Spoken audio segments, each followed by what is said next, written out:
Well, folks, as you may or may not recall, earlier this year, Texas Governor Greg Abbott had installed razor wire across the Tex-Mex border to deter illegal immigrants. And when the federal government started sending agents to cut down the wire, the courts ultimately ruled in the federal government's favor. And that's a blatant violation of the Constitution, because in the Constitution, states do have the right to protect themselves.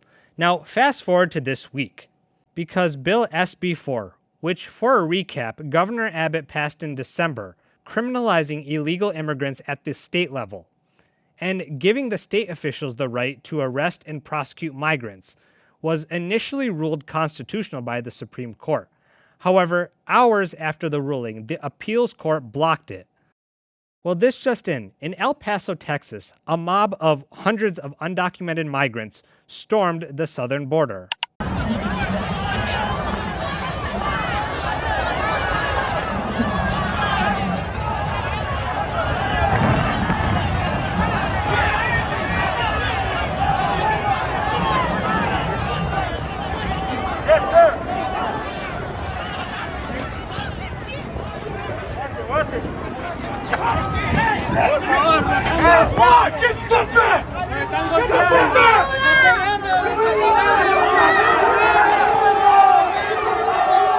So what do we notice here? Well, for one, the agents aren't really trying to fight back at all. They have guns on them, but they don't even fire a warning shot in the air as an example. Now, I don't really blame them at this point, because every time that they've tried to lay down the law, they've gotten sent the clear message that they will be struck down. And I will strike down upon thee with great vengeance and furious anger. And these aren't just mothers and children trying to seek a better life. In fact, it's been revealed that some of it is much worse. Take a listen. Here on the streets of El Paso, Texas, which has seen a renewed migrant surge right now, there are migrants that have crossed into the country and have not been apprehended by Border Patrol. They've sought refuge at this church here, Sacred Heart Church, which you can see some of them are on the street here. We've actually identified several of these individuals that have tattoos that are tied to a Venezuelan gang known as El Tren de Aragua, that the Ibarra brothers, Jose Ibarra is the alleged murderer of Laken Riley, and his brother Diego Ibarra were a part of. The gang has spread across the country, conducting criminal activities in places like New York, where the NYPD has sent a memo recently warning its officers about the presence of the gang and actually showing the exact tattoos that we've seen here on multiple individuals actually right behind me. The individuals here have created their own kind of operation. One of them has bought a car and has been driving for Uber, he tells me. Others say that they're really not fearful of any law enforcement presence, such as the possibility of having SB 4 in place, the state law that would allow Texas authorities, local authorities, to make arrests for illegal entry. The individual who has been driving for Uber does not actually have a license. He has his Border Patrol documents that he got after being released.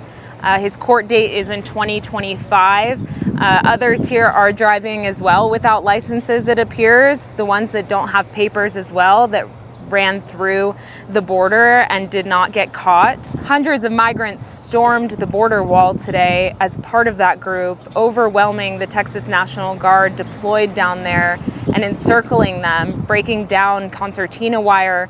Now that was Jenny Terre from the New York Post, who then later went on to show that the media was being blocked from the scene of the Border Patrol breach, specifying that it was the feds. And I don't know why the federal government insists on fighting Texas at every step of the way, but one thing that's becoming abundantly clear is they want to have it both ways. They want to make it seem like they're doing everything they can, but when you hear DHS Secretary Alejandro Mayorkas talk, it says something completely contradictory. No doubt there is gridlock on Congress, but do you bear responsibility for what is happening at the border, what the president himself has called a crisis? It certainly is a crisis, and we don't bear responsibility for a broken system, and we're doing a tremendous amount within that broken system. But fundamentally, Congress is the only one who can fix it. And then you hear Karine Jean-Pierre talking. What does President Biden think should happen to adult men who are assaulting and overpowering U.S. National Guardsmen. Well, let me just first say we're grateful, and I said this moments ago, to Border Patrol agents for their to quickly work and get the situation under control and apprehend the migrants. So I want to be really clear that everyone who was apprehended by Border Patrol. They were able to do their job, even though it's made it more. Even though Republican governor, in particular Governor Abbott, has made it difficult for them. They need more resources. We need more personnel. I mean, we have to have the backs of our law enforcement on the ground who are dealing with this every day. But Republicans are getting in the way. Republicans in Congress do not want to help. And you have a Governor Abbott, who's politicizing it. But thankfully, Vivek Ramaswamy is willing to call these people out on their BS. What Texas has said is that Texas has a right and a responsibility to defend itself and the citizens of its own states by saying that if you are an illegal in this country, you'll be returned to Mexico if you cross that border illegally, especially if you're also breaking the law while you're here. That's simple. It's consistent with federal law, and it's consistent with Texas's own law and obligations to its own citizens. Now, the fact that that's controversial and the fact that you now have a lower court that's pushing back on that argument after the U.S. Supreme Court said that Texas actually did have the latitude to enforce this law, reveals the lie of the Biden administration and Mayorkas's Department of Homeland Security and its actual two-faced behavior here. Texas has done a good job of smoking it out. Because if you think about the argument, here it is. On one hand, the federal government is saying that Texas can't enforce the law because it's enforcing a different law that's inconsistent with federal law. Yet on the other hand, they're saying that the federal law is indeed to secure the border and to actually prevent illegal migration into this country. You can't have it both ways.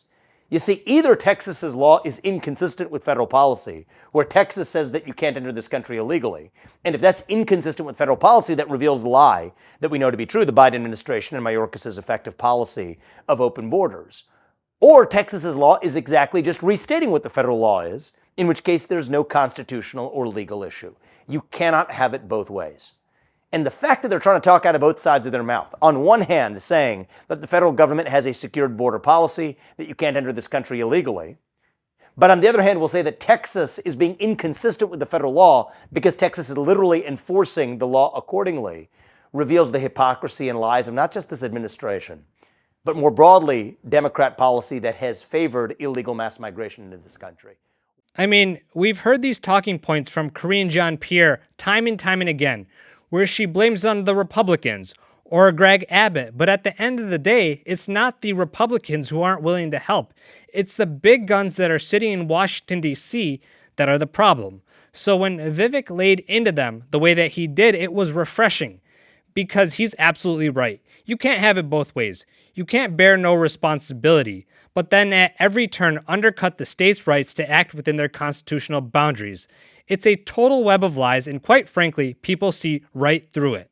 It's a total fabrication. And it's like the government wants to completely ignore the fact that keeping open borders does nothing but encourage crime on our home turf, as a TikToker has been instructing people on how to undermine the laws.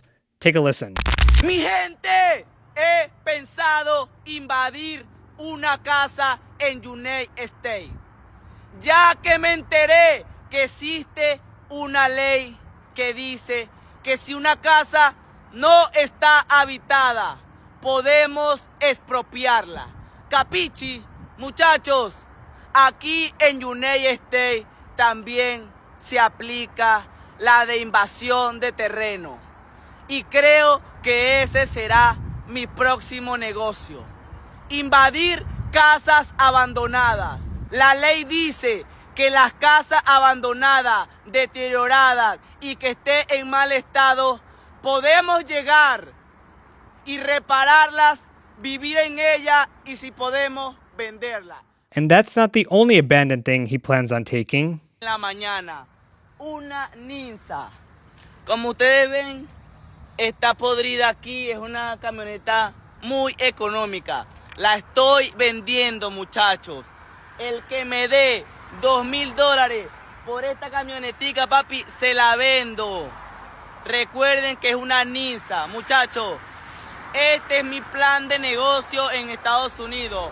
Buscar carros abandonados para poder lucrarme de la pérdida de otros paisanos. Capichi, ustedes saben, la viveza criolla aquí implementada en United States. Now that was Lionel Moreno, a Venezuelan national, and he's been denounced by even his own people, and even Venezuelans calling him a troll. And while he may very well be a troll, rage-baiting for clicks and views, the thing about squatting is only validated by this case in New York. A property owner confronts a group of people she says moved into her $1 million home in Queens, and our cameras were rolling as dozens of officers showed up. Several people were taken away in handcuffs, and one of those arrested may surprise you. I have video of you. Who are these people? Figure out the situation. Yeah, but they're in my house, man. Relax. We met Adele Andaloro outside the home her parents left her in Flushing, Queens. She's in the process of selling it. No, he locked it. But she's been locked out. She claims squatters moved in on February 6th and refused to leave. What's it like being here knowing you can't go inside of your own home? It's enraging. It really is. In New York, squatters have rights after 30 days. By the time that someone does their investigation and they do their work and their job, we'll be well over the 30 days, and this man will have stolen my home. Adele and her daughter, with the property deed in hand, went inside. This is my furniture. These are my curtains. She didn't just find her belongings inside. There's a man sleeping right there. Get out of my house. She found 2 men. How long have you lived here? I moved in about 2 days ago. They've called the police on me, and I've called the locksmiths. I didn't come in illegally. The door was open. Minutes later, a locksmith showed up, but police gave her a warning before they left. I may end up in handcuffs today if this man shows up here and says that I have illegally evicted him. I said to them, let him take me to court the way I've been told to take him to court. But today, I'm not leaving my house. Less than 10 minutes after police left and the locks were changed. The man who claims to be the one actually leasing the house shows up. Call the police again. With the other guy, police took off the property. Do you see this? This guy just literally broke down my door, broke through myself and my daughter to get in here. This guy just forced himself into my house. No, he did not. Yes, he did. No, he did. And so did you. You broke through the front door. Officer. The man called the police on her. So why is it that I have to leave and he doesn't have to leave? Because technically he can't be kicked out. We need to go to court. They consider this a landlord-tenant issue. And by law, it has to be handled through the housing court, not with police. The police department doesn't have the lease? No. He's got no documentation. Just bills. So Adele, you're getting arrested right now? I'm being arrested. For what? For being in my own home. And where's your lease? She's fighting the house. It's not her house anymore. My deed is current and legal. Arrested for unlawful eviction. She changed the locks on a man who claims he lives there. So how does this all end then? When do you leave? The way it ends is either she pays me my money that I put into the house, pay me the money, and I'll leave, or send me to court, and we deal with the judge in court. It's that simple. Yep, we're at the point in time where you can be arrested for trying to get rid of squatters in your own home. And while this may seem absurd to the most rational of human beings, at the end of the day, this is New York City, run by Eric Adams, who has a history of putting illegal immigrants before the actual citizens. So it really shouldn't be that surprising to you. But the point is that day by day, we are losing our freedoms in the name of compassion and inclusion. And I get it. Some people's situations are untenable, and we don't know what it's like to be in their shoes. So empathy does go a long way. But when it gets to the point where we are demonized for trying to invoke our rights as citizens, that's when it becomes wokeness on steroids, courtesy of the Biden administration. Ladies and gentlemen, if you enjoyed this video, please give it a thumbs up, and if you're new to this channel, hopefully I've earned a subscription. Here's some videos for you to watch in the meantime. Until next time, peace out.